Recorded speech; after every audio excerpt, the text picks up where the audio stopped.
હવે ભાઈ ફળીઓ તો તમે ઘણી ગાધી છે, પણ આ ફળી કંઈક અલગ ફળી છે. જે ફળી માર્કેટમાં આપણને 50-50 કિલોએ મળતી હોય છે, 50-50 રૂપિયા કિલોમાં મળતી હોય છે. અને આ ફળી એના ભાવ સાંભળીને કાનના પડદા ફાટી જશે. આને વિદેશમાં ટ્રાન્સફર કરવામાં આવે છે અને આને $1,000 વેચવામાં આવે છે, કેમ કે આના બીજ મહત્ત્વના બીજ ગણવામાં આવે છે. હવે મિત્રો તમે જે જોઈ રહ્યા છો એ ફોટિંગડી છે અને આપણામાં બહુ ઉગે છે અને ચોમાસાની સિઝનમાં જ જોવા મળે છે. તમે જોઈ શકો છો અને આની કિંમત સાંભળીને તમારા પડદા ફાટી જશે. આની કિંમત $1,000 વેચવામાં આવે છે વિદેશમાં, કેમ કે આને જેને પણ દાઢ દુખતી હોય તો આનો ઉપયોગ કરવામાં આવે છે. તમે જોઈ શકો છો અને આને ટ્રાન્સફર કરવામાં આવે છે.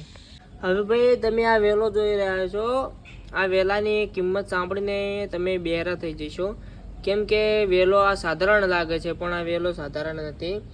આ એક કિલોડીનો વેલો છે અને આ મીઠી કિલોડીનો વેલો છે અને આની વિદેશમાં બહુ માંગ છે. આ કિલોડીની કિંમત $5,000 વેચવામાં આવે છે.